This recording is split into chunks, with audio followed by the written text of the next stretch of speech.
What's the saying? When life gives you lemons, you make lemonade. Well, when the scriptures give you stories of animals, you get some animal stories today, okay? I hope they make sense. My family came from Kansas, from Germany and Austria originally, but my parents grew up in Kansas, and one brother was born there, and the rest of us out here in California.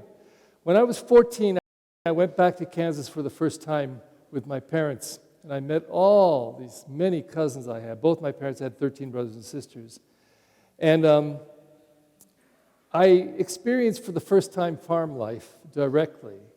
Now, there's a word vicarious. It's a $2.50 word, and it's how we learn most things vicariously. We read books or we watch movies, programs, and we learn, we get information in our head, and we see, but we didn't actually experience it. We didn't do it. So vicariously, we experience this as if we actually had done it. But I got to not have a vicarious idea of the animals and the farmlands. I got to see it and walk through it and help cut the grain. And I remember milking the cow and having the cow smash me in the face with its tail. And the best yet, after we got the milk and my aunt was separating the cream, they took out a big container of milk to feed it to the pigs. And I learned why pigs are called pigs. There was a big trough there, and they poured the milk into this trough for the pigs to come and drink it, which they did really fast. But the trough was big and long, you know. They could have all fit around the trough if they just had followed my directions, you know. Come on, pigs, get over here. But no, they all fought for this corner. And they were jumping on top of each other. One fell into the trough and brought all the dirt and mud, and the milk was muddy, and they're drinking it. And all I could think of, you pigs. They were just piggish. So that was some of my experience. I remember saying to one of my cousins something that I had read previous to going back there. And I read that that sheep are different from cattle in that they both will go out into the pasture and eat the weeds and stuff growing there, but the cattle will mow it down close to the ground, but the sheep will actually pull out the roots and destroy it as they eat it. So I said this to my cousin. I guess I was trying to show off that I knew something about sheep. And in typical, well, both the Leikers and the Gashlers, they were very sarcastic and they were smart Alex. And I inherited the same. So my cousin Ricky said, "Oh, thank you, Cousin Perry from California.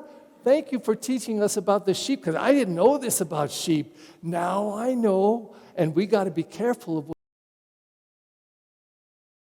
the sheep eat." I felt it small, and I realized that I really didn't do anything. I mean, I knew what I read. But furthermore, I saw this program that really fascinated me, and I think it makes a connection for me with these scriptures. Apparently, in the life of many animals, there's this bonding moment. And the moment is not just a minute or so. I guess it probably takes some days, where they bond with the mommy so closely that they follow the mommy everywhere. She just guides them. And I was watching this little program, and there were these, I think they were chickens, as I recall, 7 or 8 of them, little baby chicks. And something happened to the mommy hen, got eaten or whatever. And the dog on that farm happened to go by the chicks, and they attached to the mommy dog. They started to follow the mommy as they would the mother hen.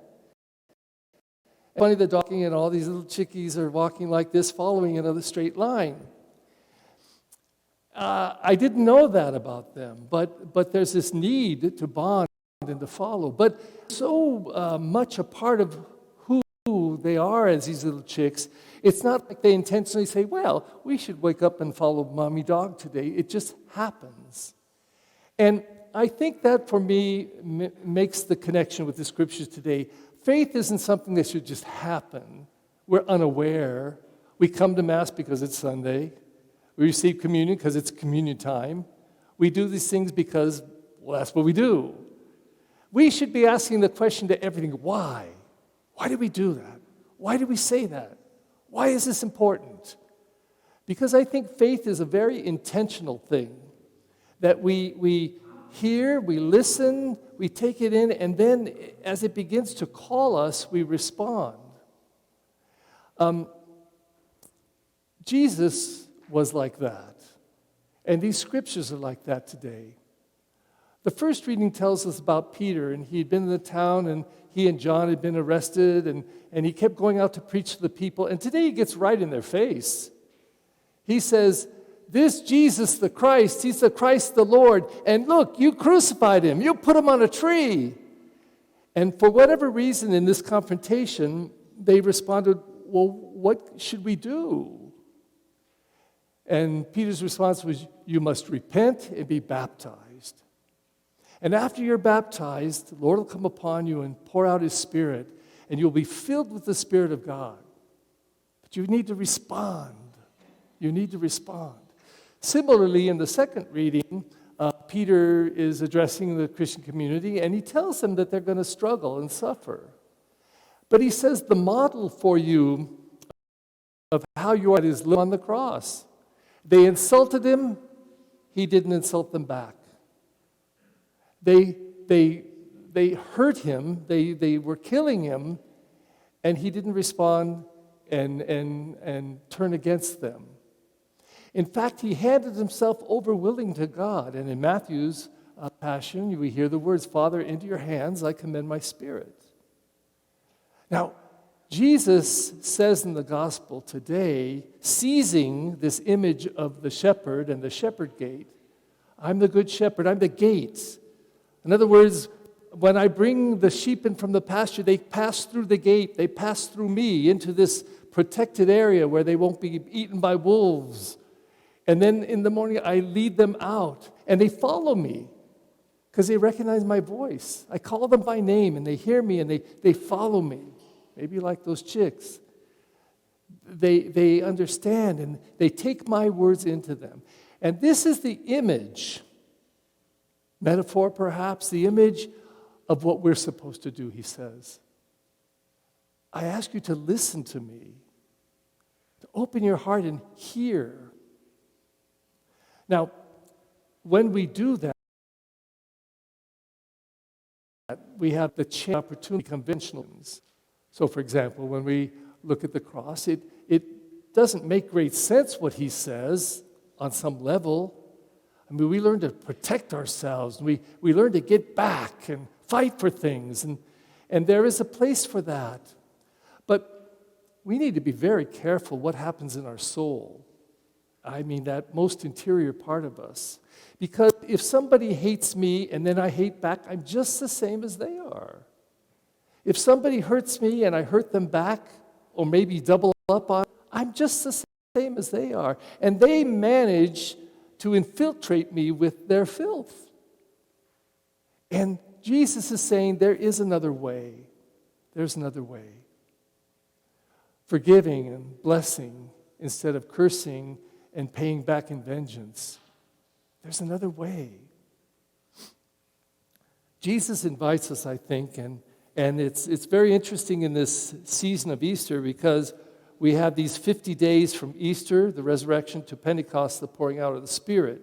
And for the first 3 weeks, we've heard stories of the apparitions of Jesus, his appearing after the resurrection, and the disciples and the women discovering him, now alive.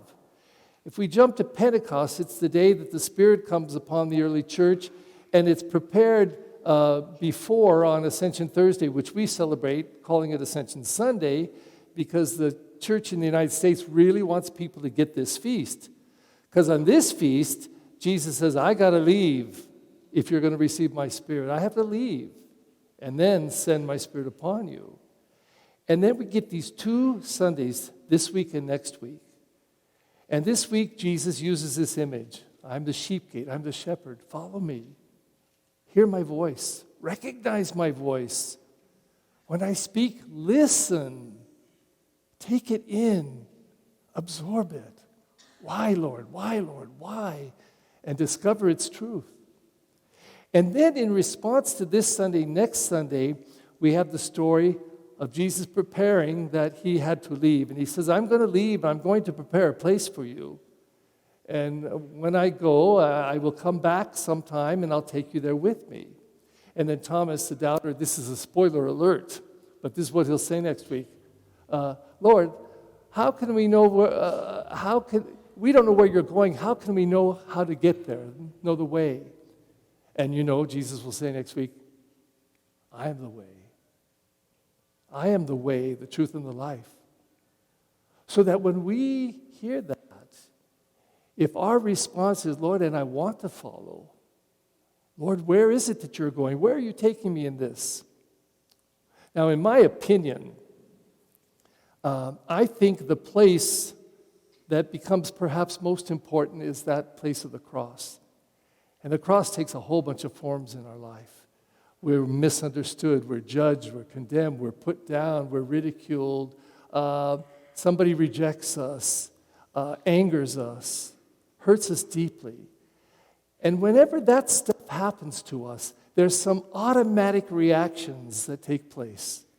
I guess they're called defenses, where we get hurt or people do something to us that leaves us in an ugly place, and we tend to respond by defend and attack.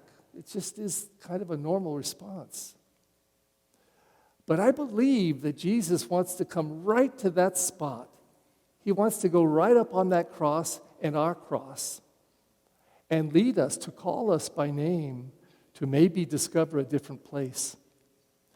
And this is the place, I think, that where the earth is so fruitful to receive the seed of His Word and for something new to grow there.